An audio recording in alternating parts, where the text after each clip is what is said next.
اللہ یحب الذین یقاتلون فی سبیلہ صفا کأنہم بنیان مرصوص۔ السلام علیکم ورحمۃ اللہ وبرکاتہ۔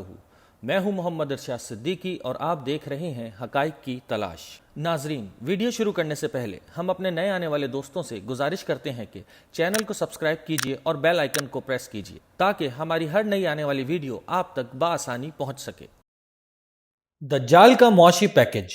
رواہ ابو عمر ولدانی والفتن نعیم بن حماد جلد نمبر 2 صفحہ نمبر 546۔ حضرت عبید رحمت اللہ علیہ بن عمیر اللیثی فرماتے ہیں دجال نکلے گا تو کچھ ایسے لوگ اس کے ساتھ شامل ہو جائیں گے جو یہ کہتے ہوں گے ہم گواہی دیتے ہیں کہ یہ دجال کافر ہے، بس ہم تو اس کے اتحادی اس لیے بنے ہوئے ہیں کہ اس کے کھانے میں سے کھائیں اور اس کے درختوں اور باغات میں اپنے مویشی چرائیں۔ چنانچہ جب اللہ کا غضب نازل ہوگا تو ان سب پر نازل ہوگا۔ آج مسلمان ان حدیثوں میں غور نہیں کرتے، اگر غور کریں تو ساری صورتحال واضح ہو جائے گی کہ آج بھی ایسا نہیں ہو رہا کہ باوجود باطل کے پہچاننے کے مسلمان مالی فائدہ حاصل کرنے کے لیے باطل کا ساتھ دے رہے ہیں، اس کی حمایت کر رہے ہیں یا پھر خاموش تماشائی بنے ہوئے ہیں۔ حضرت شہر بن حوشب رحمت اللہ علیہ نے اسما بنت یزید انصاریہ رضی اللہ تعالی عنہ سے روایت کی ہے کہ آپ صلی اللہ علیہ وسلم میرے گھر تشریف فرما تھے۔ آپ صلی اللہ علیہ وسلم نے دجال کا بیان فرمایا اور فرمایا اس کے فتنے میں سب سے خطرناک فتنہ یہ ہوگا کہ وہ ایک دیہاتی کے پاس آئے گا اور کہے گا کیا خیال ہے اگر میں تیری مری ہوئی اونٹنی زندہ کر دوں تو کیا تو نہیں مانے گا کہ میں تیرا رب ہوں؟ دیہاتی کہے گا ہاں۔ آپ صلی اللہ علیہ وسلم نے فرمایا اس کے بعد شیاطین اس کے اونٹ جیسا بنا دیں گے، اس سے بھی بہتر جس طرح وہ دودھ والی تھی اور پیٹ بھرا ہوا تھا۔ اس طرح دجال ایک ایسے شخص کے پاس آئے گا جس کے باپ اور بھائی مر گئے ہوں گے، اس سے کہے گا کیا خیال ہے اگر میں تیرے باپ اور بھائی کو زندہ کر دوں تو پھر بھی نہیں پہچانے گا کہ میں تیرا رب ہوں؟ تو وہ کہے گا کیوں نہیں۔ چنانچہ شیاطین اس کے بھائی اور باپ کی شکل میں آ جائیں گے۔ یہ بیان کر کے آپ صلی اللہ علیہ وسلم باہر کسی کام سے تشریف لے گئے، پھر کچھ دیر بعد آئے تو لوگ اس واقعے سے رنجیدہ تھے۔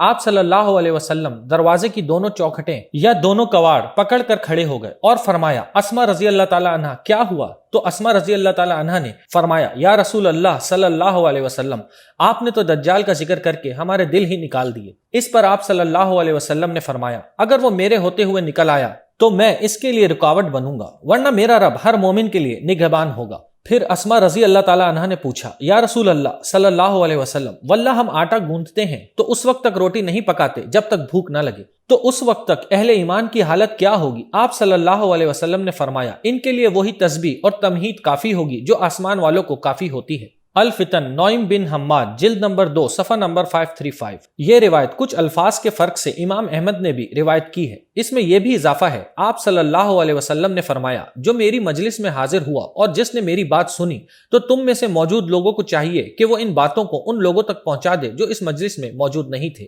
مسند الطیالسی میں یہ روایت شہر بن حوشب کی سند کے علاوہ دوسری سند سے آئی ہے۔ دجال کا ذکر جس صحابی نے بھی سنا اس پر خوف کا عالم طاری ہو گیا۔ اس بیان کا حق ہی یہی ہے کہ سننے والے کے رونگٹے کھڑے ہو جائیں اور اس بیان کو زیادہ سے زیادہ لوگوں تک پہنچایا جائے۔ حضرت حذیفہ رضی اللہ تعالیٰ عنہ نے دجال کے بارے میں روایت نقل کرنے کے بعد فرمایا کہ آپ صلی اللہ علیہ وسلم نے فرمایا کہ میں اس کو اس لیے بار بار بیان کرتا ہوں کہ تم اس میں غور کرو، سمجھو اور باخبر رہو، اس پر عمل کرو اور اس کو ان لوگوں سے بیان کرو جو تمہارے بعد ہیں، لہٰذا ہر ایک دوسرے سے بیان کرے اس لیے کہ اس کا فتنہ سخت ترین فتنہ ہے۔ دجال کی سواری اور اس کی رفتار۔ حضرت عبداللہ بن مسعود رضی اللہ تعالیٰ عنہ نبی کریم صلی اللہ علیہ وسلم سے روایت کرتے ہیں، فرمایا دجال کے گدھے یعنی اس کی سواری کے دونوں کانوں کے درمیان 40 گز کا فاصلہ ہوگا اور اس کا ایک قدم 3 دن کے سفر کے برابر یعنی تقریباً 82 کلومیٹر فی سیکنڈ ہوگا۔ اسی طرح اس کی رفتار 29,05,200 کلومیٹر فی گھنٹہ ہوگی۔ وہ اپنے گدھے پر سوار ہو کر سمندر میں اس طرح داخل ہو جائے گا جیسے تم اپنے گھوڑے پر سوار ہو کر پانی کی چھوٹی نالی میں گھس جاتے ہو اور پار نکل جاتے ہو۔ وہ کہے گا کہ میں تمام جہانوں کا رب ہوں اور یہ سورج میرے حکم سے چلتا ہے، تو کیا تم چاہتے ہو کہ میں اس کو روک دوں؟ چنانچہ سورج رک جائے گا یہاں تک کہ ایک دن، مہینے اور ہفتے کے برابر ہو جائے گا۔ اس کی تفصیل دوسری حدیث میں آئی ہے۔ دجال کہے گا کیا تم چاہتے ہو کہ میں اس کو چلا دوں؟ تو لوگ کہیں گے ہاں، چنانچہ دن گھنٹے کے برابر ہو جائے گا اور اس کے پاس ایک عورت آئے گی اور کہے گی یا رب میرے بیٹے اور میرے شوہر کو زندہ کر دو، چنانچہ شیاطین اس کے بیٹے اور شوہر کی شکل میں آ جائیں گے۔ وہ عورت شیطان سے گلے لگے گی اور شیطان سے نکاح یعنی زنا کرے گی، اور لوگوں کے گھر شیاطین سے بھرے ہوئے ہوں گے۔ اس دجال کے پاس دیہاتی لوگ آئیں گے اور کہیں گے اے رب ہمارے لیے ہمارے اونٹوں اور بکریوں کو زندہ کر دے۔ چنانچہ دجال شیاطین کو ان کے اونٹوں اور بکریوں کی شکل میں دیہاتیوں کو دے دے گا۔ یہ جانور ٹھیک اسی عمر اور صحت میں ہوں گے جیسے وہ ان سے مر کر الگ ہوئے تھے۔ اس پر وہ گاؤں والے کہیں گے کہ اگر یہ ہمارا رب نہ ہوتا تو ہمارے مرے ہوئے اونٹ اور بکریوں کو ہرگز زندہ نہیں کر پاتا۔ اور دجال کے ساتھ شوربے اور ہڈی والے گوشت کا پہاڑ ہوگا جو گرم ہوگا اور ٹھنڈا نہیں ہوگا، اور جاری نہر ہوگی، اور ایک باغات کا پہاڑ یعنی مراد پھل اور سبزی کا ہوگا، اور ایک پہاڑ آگ اور دھوئیں کا ہوگا۔ وہ کہے گا یہ میری جنت ہے اور یہ میری جہنم ہے، اور یہ میرا کھانا ہے اور یہ پینے کی چیزیں ہیں۔ حضرت یوسیٰ علیہ السلام اس کے ساتھ ہوں گے جو لوگوں کو ڈرا رہے ہوں گے کہ یہ جھوٹا مسیح دجال ہے، اللہ اس پر لعنت کرے، اس سے بچو۔ اللہ تعالیٰ حضرت یوسیٰ علیہ السلام کو بہت پھرتی اور تیزی دیں گے جس تک دجال نہیں پہنچ پائے گا۔ سو جب دجال کہے گا کہ میں سارے جہانوں کا رب ہوں تو لوگ اس کو کہیں گے کہ تو جھوٹا ہے۔ اس پر حضرت یوسیٰ علیہ السلام کہیں گے لوگوں نے سچ کہا۔ اس کے بعد حضرت یوسیٰ علیہ السلام مکہ کی طرف آئیں گے، وہاں ایک بڑی ہستی کو پائیں گے تو پوچھیں گے آپ کون ہیں؟ یہ دجال آپ تک پہنچ چکا ہے۔ تو وہ بڑی ہستی جواب دیں گے میں میکائیل ہوں، اللہ نے مجھے دجال کو اپنے حرم سے دور رکھنے کے لیے بھیجا ہے۔ پھر یوسیٰ علیہ السلام مدینہ کی طرف آئیں گے، وہاں بھی ایک عظیم شخصیت کو پائیں گے، چنانچہ وہ پوچھیں گے آپ کون ہیں؟ تو وہ عظیم شخصیت کہیں گے کہ میں جبرائیل علیہ السلام ہوں، اللہ نے مجھے اس لیے بھیجا ہے کہ میں دجال کو رسول کریم صلی اللہ علیہ وسلم کے حرم سے دور رکھوں۔ اس کے بعد دجال مکہ کی طرف آئے گا، سو جب میکائیل کو دیکھے گا تو پیٹھ دکھا کر بھاگے گا اور حرم شریف میں داخل نہیں ہو سکے گا۔ البتہ وہ ایک زوردار چیخ مارے گا جس کے نتیجے میں ہر منافق مرد و عورت مکہ سے نکل کر اس کے پاس آ جائیں گے۔ اس کے بعد دجال مدینہ کی طرف آئے گا، سو جب جبرائیل علیہ السلام کو دیکھے گا تو بھاگ کھڑا ہوگا، لیکن وہاں بھی زوردار چیخ نکالے گا جس کو سن کر ہر منافق مرد و عورت مدینہ سے نکل کر اس کے پاس چلا جائے گا۔ اور مسلمانوں کو حالات سے خبردار کرنے والا ایک شخص یعنی مسلمان جاسوس یا قاصد اس جماعت کے پاس آئے گا جنہوں نے قسطنطنیہ فتح کیا ہوگا اور جن کے ساتھ بیت المقدس کے مسلمانوں کو محبت ہوگی، یعنی تعلقات ان کے آپس میں اچھے ہوں گے، اور غالباً یہ جماعت ابھی روم فتح کر کے واپس دمشق میں پہنچی ہوگی۔ وہ قاصد کہے گا دجال تمہارے قریب پہنچنے والا ہے، تو وہ فاتحین کہیں گے کہ تشریف رکھیں، ہم اس دجال سے جنگ کرنا چاہتے ہیں، تم بھی ہمارے ساتھ ہی چلنا۔ تو قاصد کہے گا کہ نہیں، بلکہ میں اوروں کو بھی دجال کی خبر دینے جا رہا ہوں، اس قاصد کی غالباً یہی ذمہ داری ہوگی۔